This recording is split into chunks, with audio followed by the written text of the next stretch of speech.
This boy and girl are going to be well equipped when the time comes to take their places as worthy members of adult society.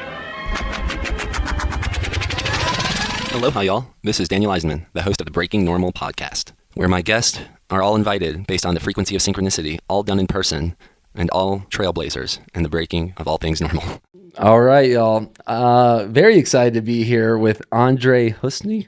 That's right. From Jacob Springs Farm for multiple reasons. I think my friend Zach Romero is the one that officially connected us, but I've heard about your farm for a long time. And the last interview was Alice from the Golden Hoof. And so it seems like there's a theme that's happening here. Yeah. Because as far as I know it, y'all are probably the two main raw milk suppliers I know of in Boulder. Yeah, there's another farm, Light Root, which is across the street from me. But, I've heard of that. Yeah, Golden Hoof, Jacob Springs Farm, and Light Root are the three. We are the oldest. Okay. We're the oldest raw milk dairy in the county. The OG. What time did y'all start doing that? We started in 2010. 2010. So it's been 15 years. Wow. Well, it's an honor to be here with you today. And the first time we went out there on your farm where we got to meet you, I was like, Jacob Springs, so there must be springs. And you took a little tour of the farm and showed us where some of the water was. And it's a beautiful spot. And you were not only selling raw milk, but it looked like a pretty amazing apothecary of sorts with tallow balms. Maybe did you have a tallow balm in there? Yeah, we have some skincare products based on tallow and beeswax and...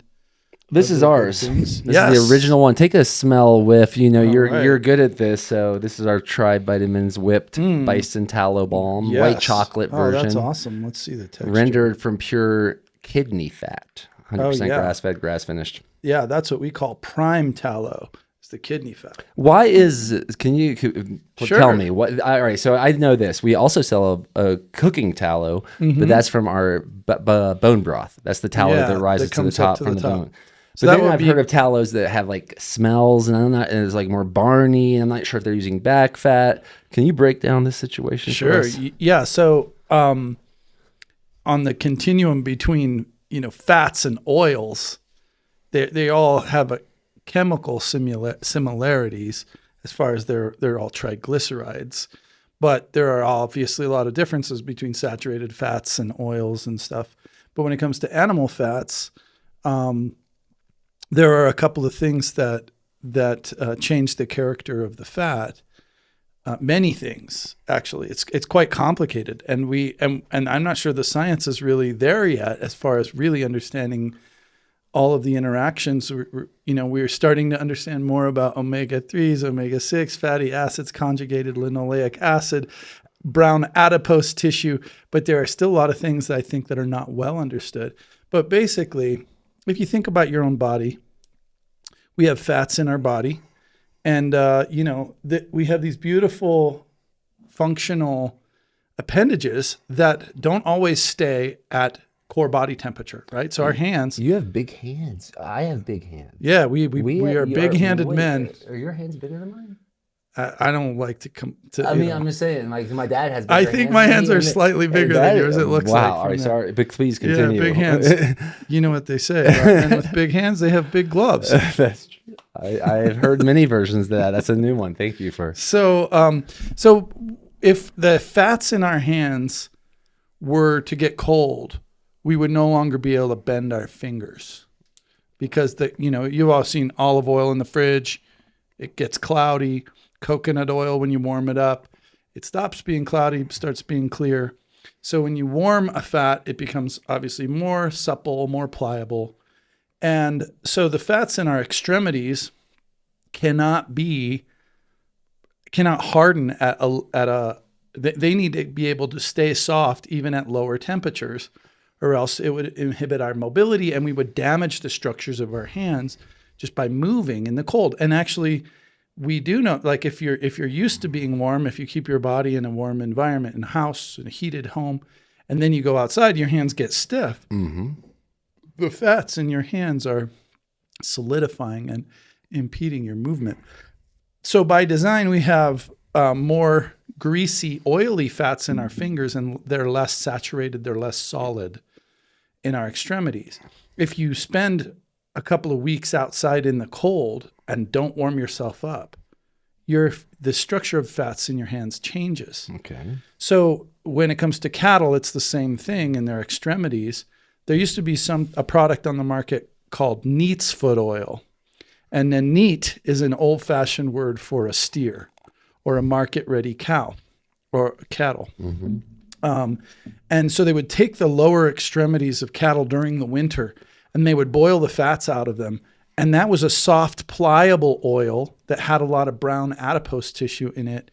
And that softer oil was good for rubbing into leather.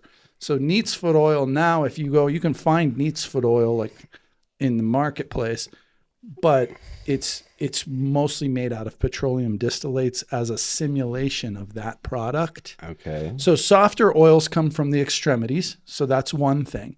So then where your body is more temperature stable, you have the fats that have a higher melting point, and those are better fats. And I'm going to say better and kind of leave that vague because there's a lot of different science and different reasons or explanations why it might be better, but they're better for cooking. They're better for frying.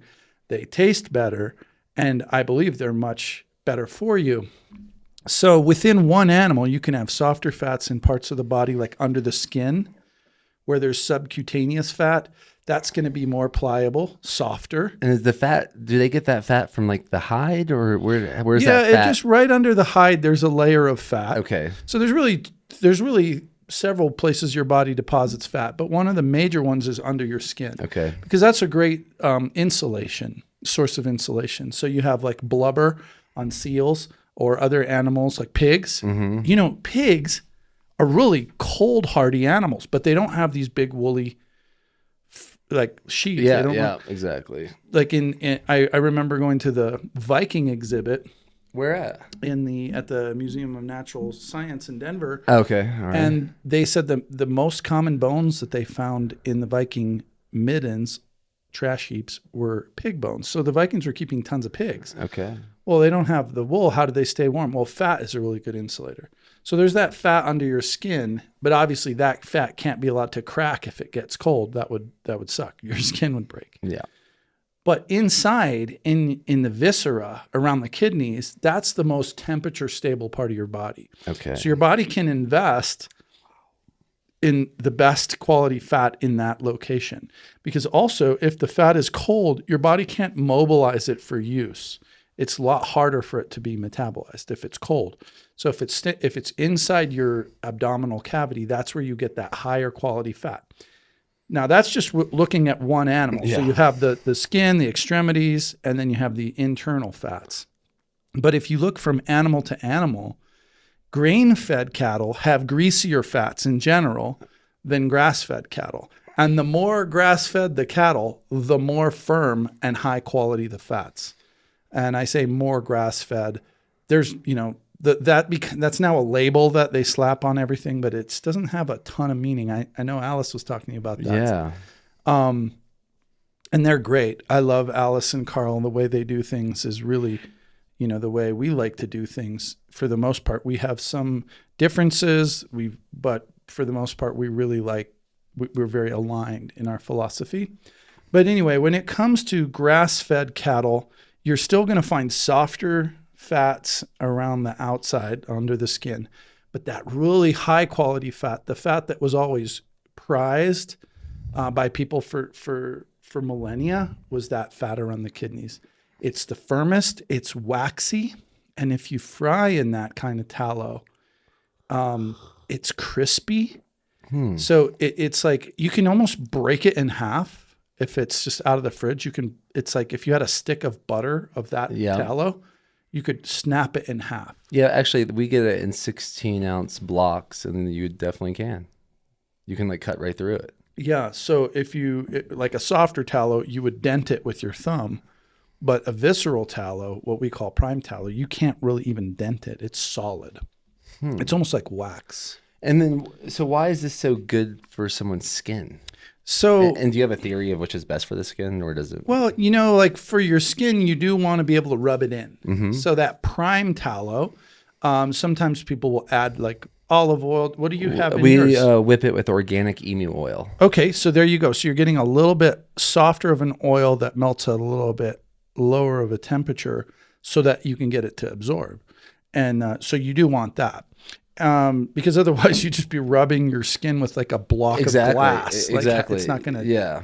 Yeah. So, but if you warmed it up, if you took like a good grass-fed visceral tallow, prime tallow from inside and got it warm, then you could spread it on your skin. Yeah, so we warm it, add the organic emu oil. Mm-hmm. I would say it's about 93% kidney fat. Yeah, just enough. 4% organic emu oil. Yeah, that's perfect. Just enough oil to kind of make it spreadable. Yeah.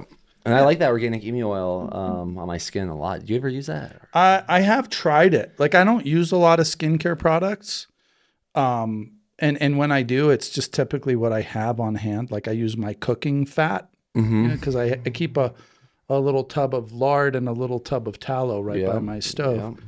And so I'll typically just grab that because I'm not that fancy. But yeah, I think emu oil is a great thing to add to that.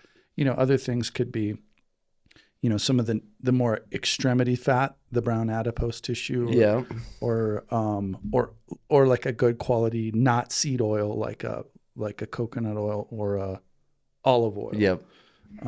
So yeah, I think there's many things but the main thing I think is, especially for eating, that grass-fed, like the more grass an animal eats and the less anything else, the less fat it has.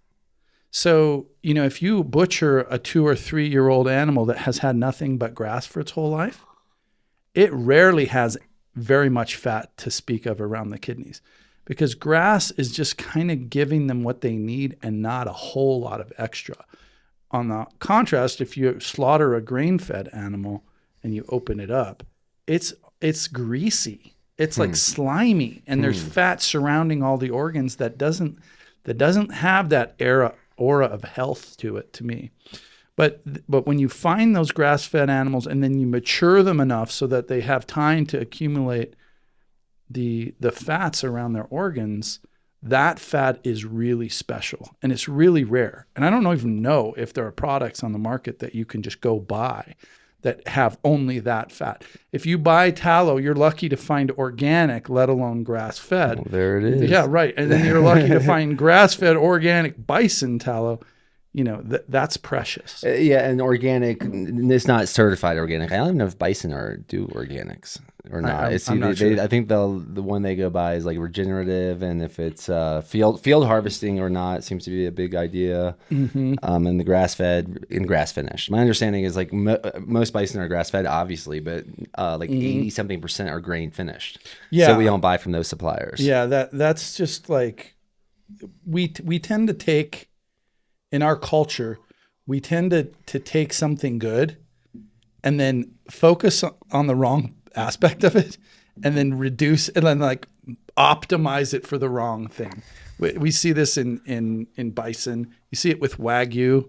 They're doing that with they found, some other culture came up with something really good. So we're going to like take it and put it through the capitalist, reductive framework, and then make it into something stupid and no good. But yeah, that's unfortunate. But yeah, I think there's a baby in the bathwater that you can look for, which you're onto, right? That's the right stuff. Well, the bone broth tallow is interesting because it's almost a mix of what you're saying, the extremities but then the marrow, because we're using all the bones. So sometimes there's femur bones and they're bigger than this bone. Yeah. And they are loaded with marrow. Yeah, you cut those open. And marrow has obviously incredible nutritional benefits, but it also has flavor like you wouldn't believe. And those things are really related. Yeah. Flavor is mineral. But though I don't mean to say that the subcutaneous fat of a beef is worse. It's got more flavor. It tastes beefier. That's why I think that's better for cooking. Yeah. It depends on what you're cooking. I mean, if you Yeah, want to if make it a pie or something, That's true. That is true. you might want the neutral taste of Yep. the visceral fat. But if you're making, a stew, yeah. Yeah, I use when I use it cook with tallow, I'm usually cooking steaks. So, Right. Yeah, That's perfect. Yeah. Yeah. It's going to make it taste beefier. Well, I'm happy we touched that topic. I mean, it's a big trending topic right now, and I've seen like with the Maha movement and stuff that some restaurants are now like being advertised as they're switched to tallow, but some of those tallows, who knows the quality of it? But I saw they had like anti-foaming agents in them and other ingredients. Yeah, like I said, it's like, okay, we found the buzzword tallow. Yeah. Now let's make it as shitty as we can. Oh, okay. All right. Now, since you sell milk, can you tell us a little bit about this milk situation? Because for me, I've been on the raw milk train for a long time, ever since my brothers and I recovered from a raw vegan diet. And my brother was swimming at like the state championship swimming level. So he started drinking 6 gallons of raw milk a week to recover. And he became a gladiator, like a beast. And I've talked about this in previous podcasts. And but it was amazing to witness. I got to literally see this guy like look like he was growing a pound of muscle a day. He was training like crazy, but drinking that much milk, raw milk per week. Yeah. And he had like maybe skin issues. What's a candida from the raw vegan thing? We were all a little bit of emaciated, and our hormones were our testosterone was way low. And I just saw him rejuvenate on this stuff. And now all of a sudden raw milk's such a huge trending topic. Like what do we do? What do people do about this? How do they start on this raw milk? Why raw milk? What raw milk to look for, etc.? Anything you want to say about it? Yeah. I mean, there's so much to say. And the thing about quality is that you got to get everything right. You can do like 9 out of 10 things and then mess it up on the 10th thing. So there's raw, there's breeding of the cow, there's feeding, the way the cow is fed, there's seeding of the milk, breeding, feeding, seeding. What's the seeding of the milk mean? So nature abhors a vacuum. You're not going to have a sterile, nutrient-dense liquid for long, right? So, raw milk has everything that microbes need to grow. If you pasteurize it, you then have to seal it to keep it, from being from contamination. But even then, unless you pasteurize the hell out of it, there's still it's seeded with some bacteria. So what is present in there? What life is present in there? And are we going to just leave that to chance, or are we going to cultivate the right kind of biome in the milk?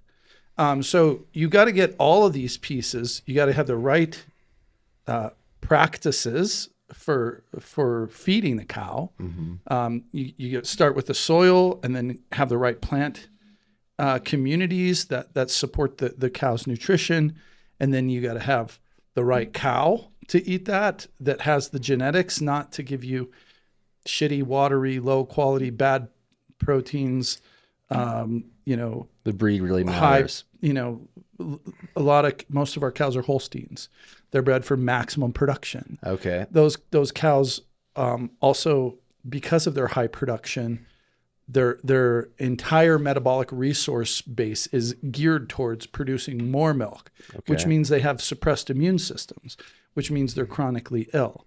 And they're being fed large quantities of grain, which means that they have ulcers and abscesses in their digestive system, which means they have elevated immune response, which ends up affecting the milk. And then they have, these udders that are damaged by overproduction. So they have a lot of mastitis. So they have a lot of dead white blood cells in the milk that is their immune system responding to infections in their own. So there's all kinds of problems, but how do we do it beautifully? How do we do it right? You have a modest cow, not a huge producer. You want a cow that produces a modest amount of milk to get good quality. Anytime you maximize, like efficiency, which is what our agricultural system is based on, efficiency is all about turning all the sliders down and one of the sliders all the way up. Okay. Yep. So like we're maximizing for yield per acre, or we're maximizing for minimal labor per bunch of broccoli or whatever. But with quality, it's not about efficiency. It's in a different paradigm. Let's take all the sliders as high as we can get them, rather than push one up and turn all the rest down. So so we got to have all these things right. So it starts with soil, like I said, good fertile soils. Now, how do you go to a farmer and say, how are your soils? Maybe you want to have that conversation, but there is a quicker way. And so I'll get to that in a minute. Like, how's the factor of the water for the soil? Like, since you have access to spring water, correct? Yeah, we have a lot of we have multiple springs on our pastures. And is that so? The cows are drinking that water as well. Mm-hmm. So I just want to plant that seed because I haven't heard too many people talk about the connection of what what water the cows are drinking. Yeah, and now I don't know. Like, somebody's going to be like, well, what's your scientific? What's the connection? I'll trust the farmer in the field, right? And it's like some of these things, like we're using a heuristic, we're using an approximation. If it's good water, it's going to be better milk. Can I prove that statement? No, but you can feel that, right? Mm-hmm. And so it does stand to reason, and it makes sense. So a good farm should feel good, should look good, should smell good. You drive by these big commercial dairies. Oh, yeah. I know. They don't feel good. They don't smell good. They don't look good. And you look at those cows for a few minutes and you get sad. So that's one way. You know, I tell you, that's been my main way there. Because the cow, that milk my brother was drinking, we would go to that farm because we were going there a lot to get milk. And those cows looked up to their eyeballs in grass and happy as could be. Yeah. And that's how our cows look like most of the time when it's not the mud season. Yeah. Georgia's a little different with the grasses down there. Yeah. But we're going to have, so really it's about getting all of those things right. Milking the right cow, feeding her the right grass, growing that in the right soil, giving her the right water, making sure that the microbiome of the cow, of her skin, of her mammary system, of her gut is good. When you get all those things together, then you get quality and you get flavor. And that's the cool thing, is that you can taste it. So you can use your mouth, your tongue, your taste buds, your nose, and the way that it makes you feel. That's the real proof as well. A test, right? We actually have these incredible biosensors that I used to work in a laboratory and I used to work in a factory, and I was an engineer. And we would pay all this money for this testing equipment. But the technicians who were doing the assembly on the assembly line, they could just put their hand on it and feel if it was right or not. And it's like, we need to appreciate our bodies and what they're telling us, because you can smell it, you can taste it. And if it feels and tastes right, go with that. So we could get into the specifics. A big one that has come to some attention is the A2 thing. Yeah. So you can find raw milk that's not A2. Mm-hmm. I don't recommend drinking it. Okay. So y'all are using A2 cows as well. Mm-hmm. Okay. Yeah, and that has to do with the structure of the protein. And we can get nerdy if you want to and talk about it. But. Well, I know that's when I interviewed Alice twice, and the very first one, I think the interview was called Alice Stark from the Golden Hoof. We went into that. Yeah. And my understanding is those cows are more like less genetically modified. The protein's easier to digest. Yeah, there aren't. We don't know of any cows that are like genetically modified in terms of gene editing techniques. Yeah, meaning I meant but more, they're less selectively bred for production. Okay, yeah. So A2 is the norm among mammals. So all humans are A2. Okay. All cows. All chickens, pigs. Well, not chickens. They don't lactate. I'm sorry. Let me slow down. Humans, whales, mice, moose, sheep, goats. Definitely remembering meat the Fockers. Yeah, I got nipples. Can you milk me? Did they say bat milk? Wasn't it bat milk in that thing? Was cat? It? Like they had a or cat. That's what it was. Yeah. I was like, wait, what? Anyway. Yeah, I mean, I still haven't gotten like bold enough to milk my pigs. But what about bison? I'm like, I wonder what. Well, has anyone ever milked a bison? It would like. I mean, I'm a pretty big guy, but I'd be pretty afraid to milk a bison. Me too. Is that just strictly the reason? It's just like impossible? It's just I don't know. I mean, like if you work with bison enough, you might be able to get them tame. Like, why not? Water buffalo milk. It's not the same as a bison, but... Yeah, no, the water buffalo milk is my favorite It's my milk. favorite. My favorite. Oh, totally. Favorite I've had. I've never had it unpasteurized, though. It was like... Yeah, right. I've only had it in Egypt from like a gas station or like a small store. Oh, wow. But I was like, oh my gosh. Yeah, it's like real creamy. And I'm like, sweet. can I find what? I can't find that buffalo. Then I would buy one if I could. But, There are some people milking water buffalo, but I know one in Georgia. No, I do. You're reminding me of one of the question. Excuse the attention dialed into this high bouncy dimension, but he had water buffalo and he had water buffalo milk, and he was talking about when he would sometimes he took some of his animals to the processor. When he would see the other animals' organs, because I was asking him about the liver of these animals, and he was saying he would go and the livers of the water buffalo that would come out, and apparently he said the water buffalo are like the most robust. They like evolved from mud, and all they're eating, same thing, up to their eyeballs in grass with like ponds around. These are very healthy animals. The livers would come out and they would be like this deep purple. Where they were almost like alive, almost like they were standing up. And then he would see the grain-fed cattle, and he said they were like yellow, orange and slimy, and like flimsy and gross looking. Totally. So I use livers as a way of breeding pigs. So I choose the pigs that I keep for breeding based on the livers of their siblings. How they looked. Yeah. Is that a common practice? That seems like I don't. smart. It used to be. Okay. Yeah. But if you butcher enough animals, and I do a lot of ushering, I call it ushering. You definitely examine the liver, and you can tell this animal is doing well, this animal's not doing as well. Okay. And there's a million shades in between that. So yeah, that's definitely a sign that your animal's doing good. And so like these big trends hit, like, oh, let's eat more liver. Well, what liver are you eating? That's why I created Tribe Vitamins. Our first product, it was 100% grass-fed, grass-finished bison. Right. Nothing else added. Yeah. Nothing. And I was like, because all the ancestral supplements out there, it seemed like they were just sourcing from another country. Yeah, and then we trained as consumers, are looking on Amazon, like, well, this one is like 2 cents cheaper per ounce than this one. I'm not trying to compete with prices. Right. Well, I'm trying to compete with but quality. I'm just saying, most of it, even though I know this, I still have that, that's still in us that we're like, oh, well, what if I just got this cheaper one? Yeah, but when you butcher the animal, you see the difference. Yeah. So, what were we talking about? Milk. So yeah, when you get everything right, this virtuous thing happens, and it like snaps into focus. When it's bred, fed, seeded, weeded, you got to get you not only seed the right bacteria in, but you weed the wrong bacteria out. Okay. So you got your breeding, feeding, seeding, weeding. You get all that right, and suddenly it like snaps into focus, and it's like the most healthful thing you can imagine. And you put it in your mouth, and you feel it under your tongue, and it's like you crave it. And people that, you get people. I get people all day that come in looking for raw milk. Multiple conversations per week, and some people will be like, "I've never had raw milk." And I'm like, well, try it. I'm like, well, I'm afraid.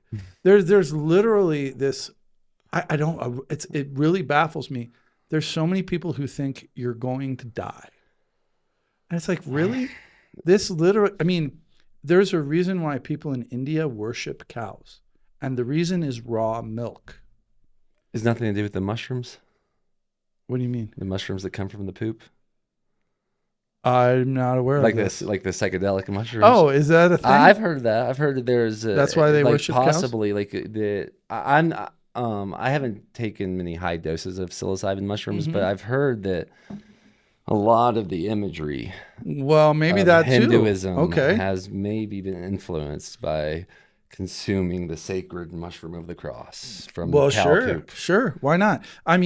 But when I get customers, but I hear you too. Like a lot of my customers, a disproportionately high number of my customers are from India, because they come from a country and a culture where a lot of them are vegetarians, and milk is their lifeline.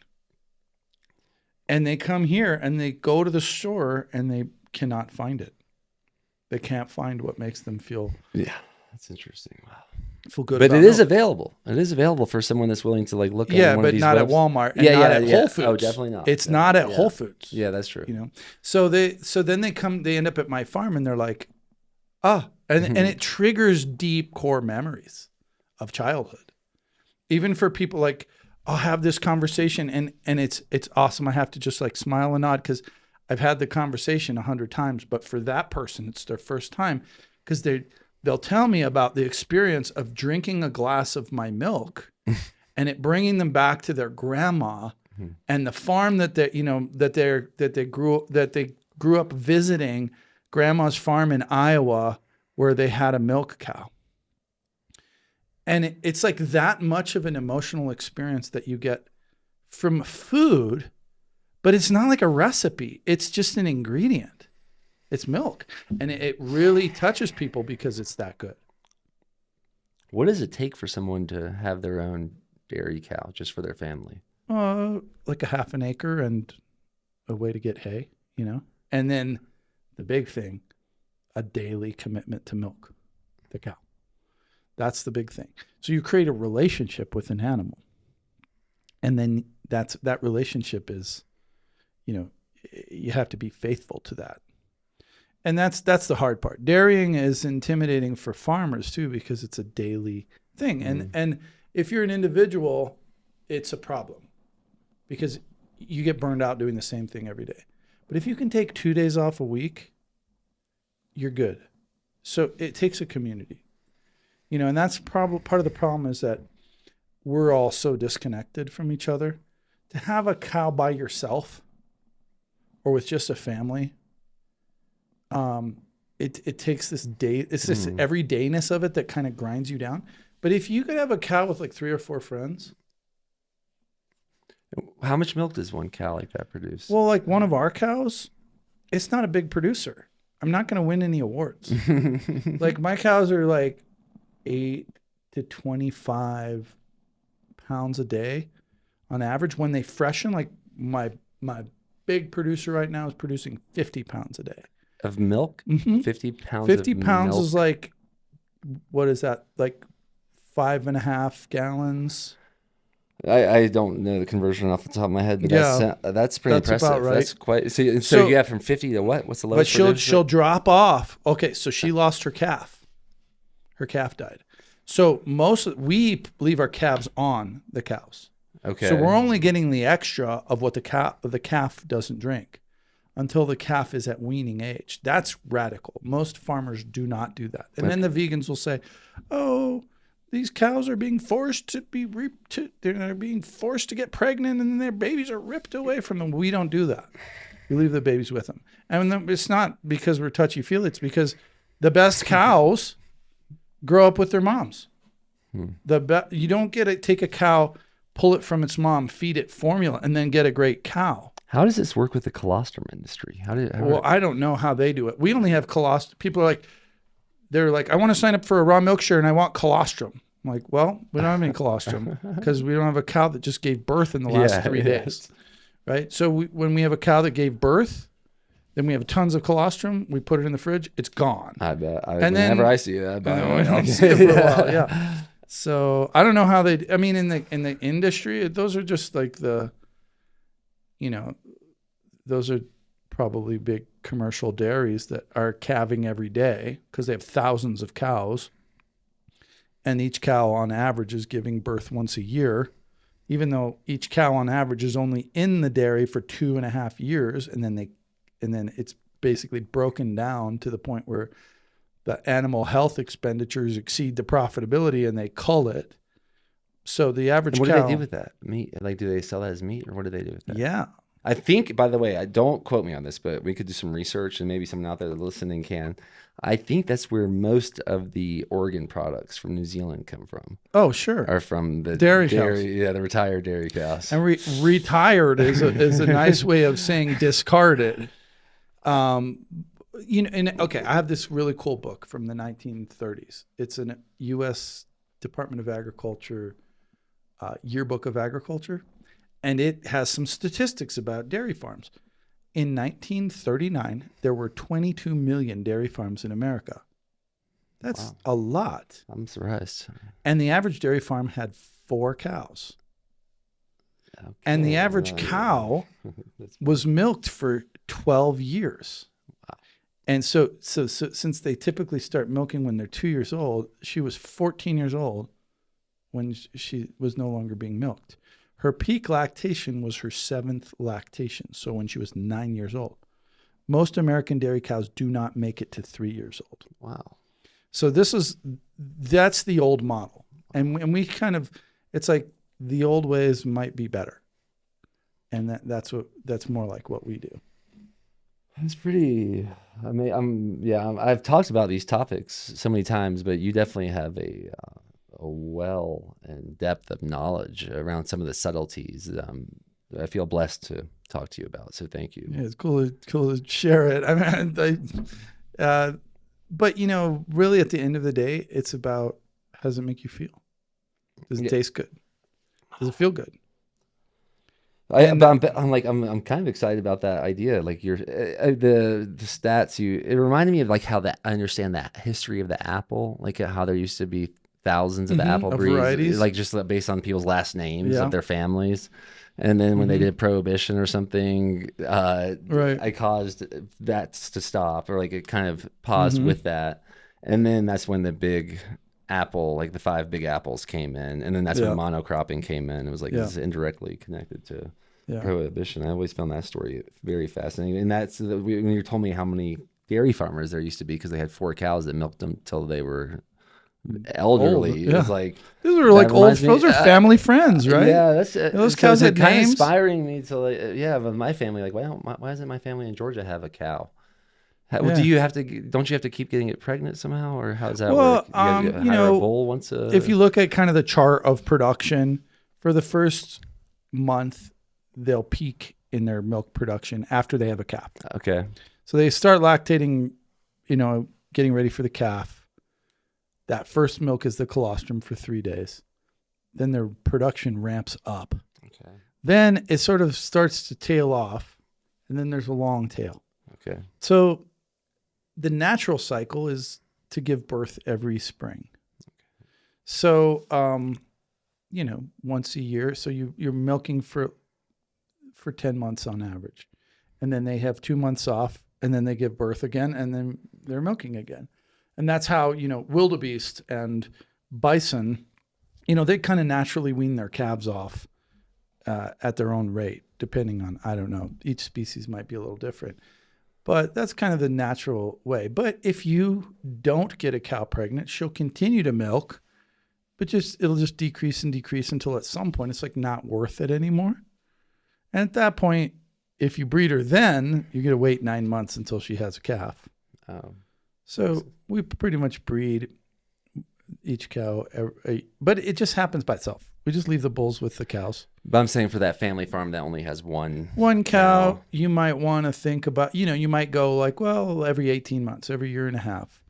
You don't really love breeding, in this climate, you don't really love having babies in January because they could die. It's cold. And then it's hassle for you to get out there in the cold. So maybe plan on them being born in the spring or in the fall. The heat of the summer is also not as good. But yeah, there's no rules. You can do whatever you want. Yeah, because the last interview with Alice, it really turned into talking about how to maybe for people to get their own chickens or ducks. Oh yeah. And now we're talking about how to maybe get your own cow. What do you think? Why not goats? What goats versus cow? Goats are great. Any opinions for a starter family that wants to start taking action on these ideas themselves? Well, yeah, goats are great. I prefer the taste of cow milk. I do too. Goat milk, especially if goats are around males. I've heard of this. Yeah, they can be. They're just goaty. Sheep actually have really good tasting milk. Humans have been. I just read this thing about Mongolian nomads. They're milking everything with teats. They were milking like 2 different kinds of camels. Like dromedaries, Bactrians. They're milking donkeys, horses, yaks. Have you ever had donkey cows, or horse milk? I've never had donkey milk. I have a male donkey, so that's not going to work. I have a female horse that I've milked a little bit just for the experience. Horse milk is different than cow's milk, but and they have in Mongolia they have whole cultures around different kinds of milk. They ferment milk into alcohol because there's sugars in milk, so they have multiple different kinds of milk-based alcohols as a part of their culture. Did you bring some chocolate something here? Or No. Okay. Have you heard of I might be misunderstanding this story, but my understanding, cacao, with the Mayans was like the food yeah? of the gods. And would they ferment cacao, make cacao liqueurs like the same I'm way? out of my. I don't know. Okay, yeah, I don't know either, but I've heard some story about that. I want to try that. Yeah, I mean that Especially all sounds good. these fermented. You're making me want to go to Mongolia. Yeah. Well, those guys, and here's what's crazy. thing. Mongolians are like 95% lactose intolerant, but they have the highest quantity of milk consumption in the world of any culture. So why? How do they get away with it? And they're super healthy. As a part of this study, they did tests of like the metabolic byproducts of their digestion. So you can tell whether someone's digestion is efficient or not. And they had really, really good. Well, why? Because they're drinking it raw. It's from modest producing animals that aren't like hyperbred for maximum production. They're eating grass. They don't have grains. They're not like feeding them. And then they're fermented. It's yogurt, kefir, ayran, cheese, butter that's cultured, sour cream, cottage cheese, cheese curds. That's what they're eating. And so they have microbial digestive aids. And then also their microbiomes. They compared in this study the microbiome of urban Mongolians and rural Mongolians. And the rural Mongolians who are out there with the animals, out there in the grass, out there in the fields, their digestion is perfect. Wow. So a lot of it is lifestyle, like get outside. Speaking of, you're not wearing shoes, even in downtown Boulder. Somebody was asking me about that. And like, I get people all the time like, oh, you're grounding. I'm like, no, I'm just barefoot. I mean, maybe I'm grounding. And that started, and this is like, okay, it'll be the same theme in the end. And this may be one of the reasons I kind of went this way towards a sort of naturalistic kind of perspective on farming. I used to be a cross-country runner in high school. My coaches thought I'd be pretty good, but I kept getting shin splints and stress fractures in my feet. So the doctors prescribed expensive feet scans and custom orthotics, and it kept getting worse. I have really high arches. When I walk on wet feet on concrete by the pool, I have two separate footprints, my heel and my forefoot. The opposite. Yeah. So you got a flatter foot. I've got a higher arch. Yeah. Well, they were like, well, you need to support that arch. Well, I don't know if there's any engineers listening, but the strength in the arch, is the load on top of it, not the support under it, right? The load is what creates the arch causes it to function. And so we were supporting it with like foam, essentially, expensive custom foam. And it kept getting worse.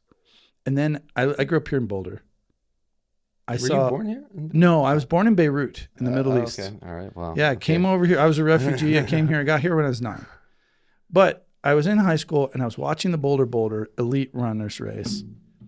And, because I was a runner and it was cool. And this woman from South Africa called Uda Pippig ran by in her bare feet in the elite women's race. And I was like, what? You can do that? I took my shoes off. My feet got better.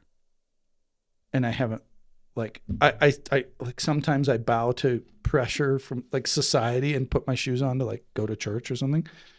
But basically I don't feel good if I'm wearing shoes because my feet have these high arches and most shoes push my arch down and flatten my foot. Do you maintain this in the snow?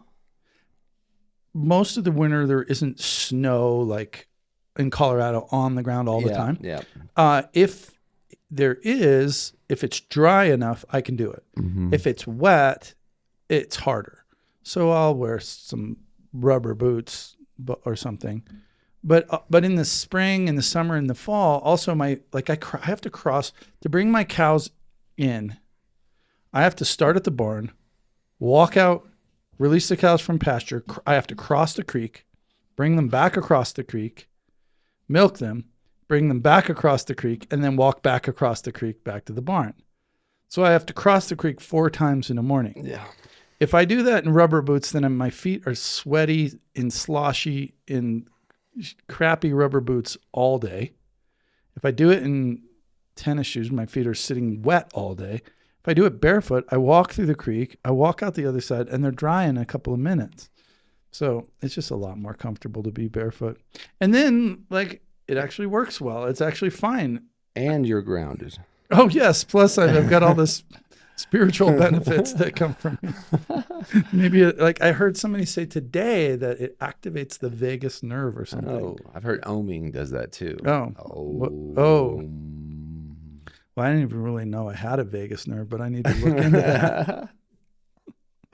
Oh man, I like how you really know a lot of details about this, like the simple things that you can feel, touch, taste, and smell, and that you claim not to be an expert in those other ones. Well, I mean, it's like I have a lot of curiosity about what is real. Yeah. I mean, I guess a vagus nerve is real, but I just have never seen one. Yeah, it helps to see them. I bet all of the ushering you do. Oh, maybe I should start. Maybe I should start looking for the vagus nerve. Speaking of, what are where's like sweetbreads? Isn't that like the thymus sometimes? Thymus, hypothalamus. What about the adrenals? You ever do anything with those? Yeah, I just generally put them in the ground beef. Oh, okay. I don't like separate them out. Every once in a while, someone gets a hamburger and they're feeling a little more. Maybe it's kind of spread out in there. It's a magic hamburger. Now, if someone's listening, they want to get your milk. I get hounded anytime I mention raw milk around like the sauna or something. Wait, what'd you say about raw milk? I'm like, is yours a private membership or how do? It is. Yeah, we use the same contract that Alice and Carl at Golden Hoof do. Okay, they're awesome and they did a lot of thought and talked to lawyers about how to structure that, and so we adopted that structure, similar structure. I mean, it's really insane to me the things that you can legally buy at the store, or just and in general, but you can't buy like milk, or unwashed eggs. But yeah, so you have to have a membership. We just expanded because our production is up. Okay. Because our herd is reaching maximum size now for the properties that we graze. And so we have a couple. We've been mostly sold out for 15 years. Like people are like, "You got an egg?" They like. It's like a secret. I don't have a sign. I don't advertise because most of the time I'm sold out, and But yeah, so right now we are taking new customers. Where do people find you? JacobSprings.com. Okay. Yeah. JacobSprings.com. One Jacob, two Springs. Oh, Jacob Springs. The Jacob Farm. Springs. Oh, farm? Jacob Springs Farm. Jacob Spring Farm. The website is JacobSprings.com. All right, Jacob. We'll aim to put that in the notes there. Is there anything you want to make sure we talk about that we may have not talked about? I know you brought some. It looks like you brought some goodies from the farm. Yeah. You said bring some. Yeah, I want to. So, like I really get into. There's actually so much you can do with dairy. It's wild. Okay. It looks pretty interesting, right? So this is from my culture. So I was born in Lebanon. My grandmother was very much a village person, and she even till like her old age, a farmer would show up in his muck boots and like deliver milk to her, and she made cheese. So this is one of the cheeses she makes. Actually, this is three. This is Lebni. Let's see if I can show it on the camera there. So it's basically it's a unique cheese. So in Europe, cheeses are mainly preserved in like caves, where there's high humidity and cool temperatures. In the Middle East, it's hotter and drier. And so, we tend to preserve cheeses either by fully drying them, like kishik, which you can't find in America, but it's fully dried, like powdered cheese that we add to soups and stews. It's amazing. It's very like pungent. How do they fully dry it in like the sun? So it starts in the sun, but they also use cracked sprouted wheat. So bulgur wheat. They sprout the wheat, they boil it, they dry it, they crack it to like a polenta type texture, and then they mix that to help the final stage of drying of the yogurt. Has to kind of dry on something. So they take the yogurt based cheese and then they do a secondary culturing, and then they mix the bulgur wheat with it, and that's how we preserve a lot of cheese. It sounds like it's going to be good. Yeah, this is Lebni, which is another type of yogurt cheese, and it's preserved in olive oil. So it's like a confit cheese. Okay. And then we do also in brine, so in salt water, like feta or shenklish or halloumi, I mean. Oh yeah. So this is a really good one. So then we rub them either in thyme, which we grow on the farm, It's or a cool jar too. I like that jar. thanks, or pepper, red fermented pickled pepper. So yeah, those are a really good one.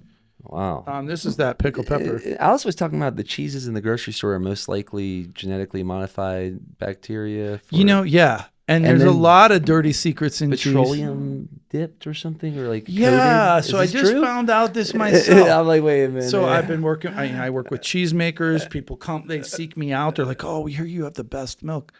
We want to try these experiments, these like recipes that we've, that." And this one guy told me that he works in this big like organic cheese plant, or he worked in, and they were coating the cheeses in some kind of like plastic bullshit. So the outside of the whole ball, the rind itself, but the rind, I always eat the rind. I'm not going to eat any rinds from the grocery store Right. anymore. But he's like, no, don't eat that stuff because that's not considered the product. That's considered the packaging, so they can put it in whatever. And they have all kinds of BS in that. Okay. Yeah. So microbes that are genetically modified, rennet from fungal sources, and then bullshit ingredients that are not on the label. But this is just simple. This is just cheese. From your milk. milk. It's amazing. Okay, that looks awesome. I like how that looks. Yeah, and then we do a lot of stuff. I brought you some gifts. Okay. So this is I'm like cold happily- cuts, from cured your pork. pigs. Yeah. So what is the pig? How y'all's pigs' life? Do they eat a bunch of compost? Or, they have never had like pure grain in their life. Okay. So nice. Freaking rich, man. which you it's a lot harder to raise grain-free pork than it is to raise grain-free beef, because cattle are designed to never eat grain, but pigs, they don't, in the wild, I don't think they have a lot of grain, but they're omnivores. So how do you replicate a diet that includes like scavenging for and digging for tubers and stuff like that? Well, cattails actually have tons of carbohydrates, and they're an invasive species here. Okay. So in the summertime, we get our pigs out on cattail areas, which the county is like fining landowners for having waterways that are infested with cattails. Well, 1 acre of cattails will raise like 40 pigs to market weight. Wow. Take them as little piglets. They dig for those cattails. They rip up the tubers. They chew them. They lay in the sun on the edge of the water, and they have a great life until it's over. And so that's good. And then we also just feed them a lot of pigs are great recyclers. Pigs and chickens are omnivores, and omnivores have stronger digestive systems because they're designed to eat rotting carcasses that they come across in the forest. Or, chickens are doing the same. They're scavenging. They're eating insects. They're eating out of the soil. They're getting a lot of fungus. So we just take waste food from the grocery stores and from the food banks. So a lot of food goes to the food banks, and then a lot of produce, vegetables, gets discarded from the food banks because by the time they get it, a lot of times it's already sort of expired. So they just eat a lot of broccoli and mangoes. Nice. The mangoes. Well, whatever they okay. have. Bananas. Because in Hawaii, when I was maybe expressing to you, I hunted for pigs a few times, and in Hawaii, there was a big thing. First of all, we went with dogs, which was like an incredible experience. Wow. We didn't kill any pigs that day, but the dogs caught a few. I'm like picturing spears, like Lord of the Flies. Or did you have guns? So the guy that took us, he has these dogs.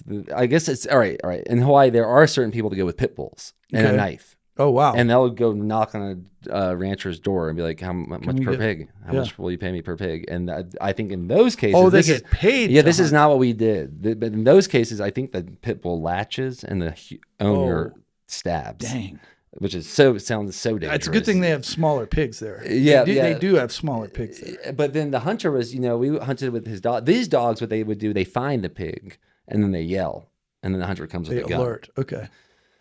But they were explaining to us that the jungle pigs are amazing because all they're eating is fruit all day, and the mountain pigs, it's like more like pig meat you might expect. Huh. But yeah, that's I find that all fascinating. Thank you for the pig meat. Yeah, well, sure. here's some more pig meat. This is just bacon, and like my favorite type of pig meat. And I will say though, when I explain bacon, and when I did hunt the pig and I was successfully killed, when we did the belly.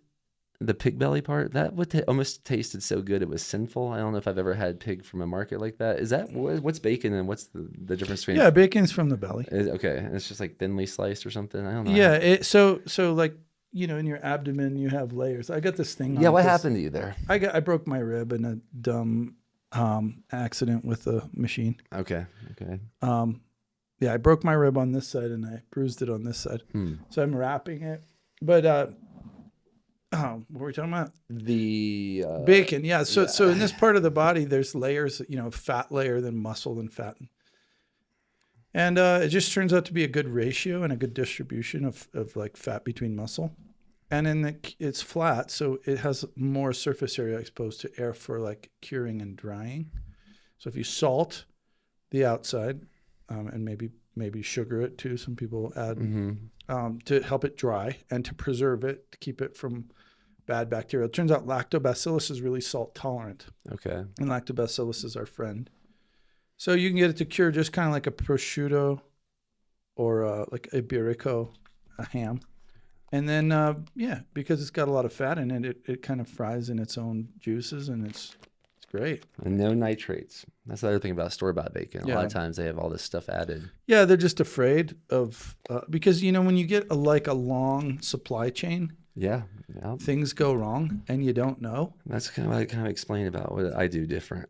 I kind of know everyone along the way. Yeah. Instead of just buying this massively finished product. Right. And so then they rely on like poison nitrates as like the insurance policy against something gone wrong that they didn't see happen. But it's not necessary if you do it yourself. Other thing too is they are marketing to consumers that like, a lot of people don't have a sense of smell. They don't have good judgment about what they put in their body because they're like so used to, whatever crap that our culture pushes. And so they're kind of like those edge cases. They want to cover that. But it's like if you're you can eat stuff that it's not like a lot of the food safety regulations are for those edge cases. But if you know what you're eating, I eat raw all the time because I just killed the animal and I just cut the liver and just pop it in my mouth. It's fine. If you know what to look for, if you smell it and it doesn't smell bad, it's probably good. What's the best liver you've ever eaten? Oh man, it's liver. It's the first thing any animal eat. I've spent a lot of time in Africa. I work with farmers in Africa. And I didn't spend a lot of time in the national parks, but I did go to the national parks a bunch of times. And every time I've seen a predator make a kill, usually like after the animal's dead, like the other tourists that stopped to watch, then they move on. If you keep watching, they rip open the abdomen, they get in there, they get the liver, and they eat that first. Mm-hmm. They know what's up.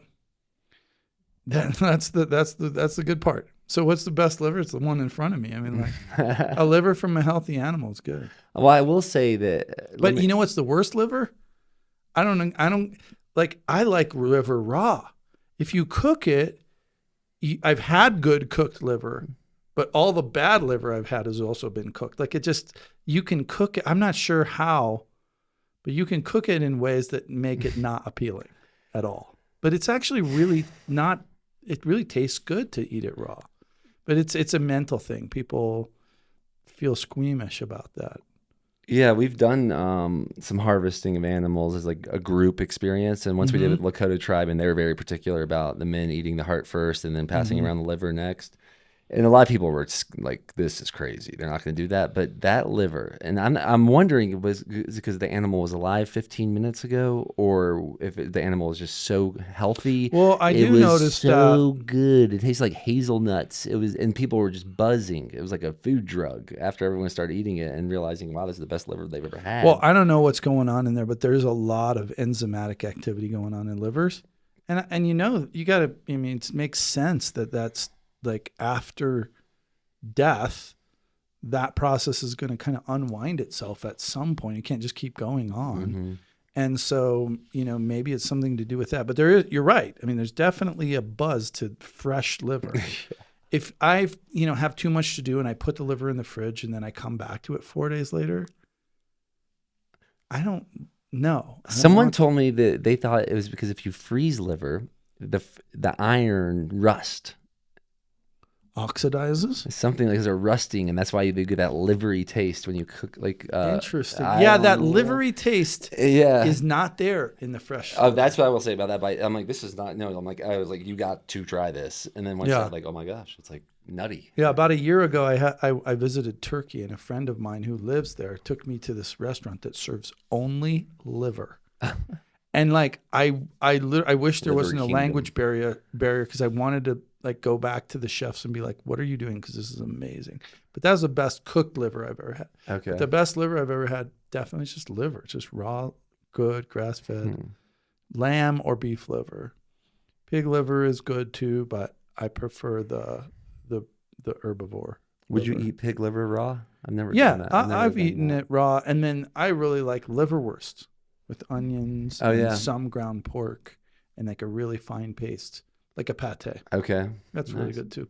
Actually, duck liver. Now that you're duck liver. Yeah, duck liver, goose liver. No, I just had some flashbacks of some high-end sushi restaurant in Denmark that gave me raw foie gras and plum wine. Yeah. And that was also probably the most sinful sinful tastes I've ever had. Even chicken liver's great if it's fresh. I agree. I like chicken liver too. Yeah. But I think the reason that liver has gotten lost from the American palate is that liver is best fresh. And we rely on supply chains. That's a good And point. supply chains do not give you the fresh experience unless you're right there when it happens. That's a great point. Well, is there anything you want to make sure you say that we haven't talked about? I don't even know what time it is. Oh, look, 1 hour and 5 minutes already. Or I don't know when we started, but it's 3:05. No, I mean, there's a million things to talk about. But I think the overall thing is that, what I would emphasize is that nutrition, diet, health, well-being, community connectedness, like psychological health, these things all fit together and they all are best in context, right? So we go these trends and, people are calling and like, you have colostrum. Like, well, 2 months ago, nobody knew what colostrum was. Now everybody, like some influencer hit big time with colostrum. Yeah. Now everybody knows about it, but it's like, okay, that's great. I'm glad you know about that, but let's put it in to context. Cause I'm sure there's like bros out there that are just like on 100% colostrum diet for like 6 months. And like, that's not natural. Like, let's use a natural heuristic. Let's use a context. Let's use a place. That what is it like to eat here? I really think that like whatever's missing in our minerals that we're getting in our waters in this place, if you eat food from this place, the plants are adapted to whatever's missing in that mineral mix. So that if you eat the plants or the animals that eat those plants in this place, you're compensating for that deficiency in the water or in the soil. And so being a part of an ecosystem is the magic. It's not just the milk that comes from the cow that is blessed by the soil and the plants of this place. It's drinking that milk and then eating that beef and then mixing it with the grains that come from there and the healthy vegetables that come from there. So to me, it's about eating locally, and it's really about connection. It's about connecting back, not just to the place, but to the people that are around you, right? We live in a world where it's very possible to have all of our meaningful social and personal interactions with people that are at a distance from us. And that's a blessing that we get to do that. But if we're not connecting with the people that are right around us, we're missing something. And it's really, at the end of the day, it's about a meal with friends. It's about thriving in a thriving ecosystem, in a thriving community. And that's where all of that comes together. It's like you're taking a part out of the Porsche and you're putting it on your desk and you're worshiping it. But when you put it all together, that's where it's really beautiful and functional. Have you ever thought about this? I have a picture on the back of my phone, but the logo of this device, the bite of the apple, which may be tied to the symbology of the fall of man, the biblical story. Yeah, maybe. And it's just so profoundly paradoxical how that device can. So, for instance, most of my family's in Georgia. Mm-hmm. Without that device, I've wondered if I would be living here. Because of this sense of connection I can keep with my family in Georgia. But it's limited to this resolution and this dimension. Like an inverse. It's a tricky inverse of like, yes, you're going to be more connected than ever. Sure. Yeah. But definitely. Are you going to smell Are you going to smell grandma? Yeah, you know, I know. Do you remember how grandma smells? And it's like in the logo. Yeah. Like I'm like, yeah. So I'm looking forward to my version of Jacob Springs soon. Well, like, let me also just say that, like, I am not above that. Like, my kids are reminding me how much I need to get off my phone. Yeah, it seems sort of tightrope. Yeah. Yep. Well, thanks for walking it, and thanks for like standing proud for what you believe in. That's real. Well, thank you. I mean, I really honor what you do, respect what you do. I love your products and the heart behind them. And thanks for having me. Do you have any questions for me before we say see you soon? When can I see you again? Okay. That's a good question.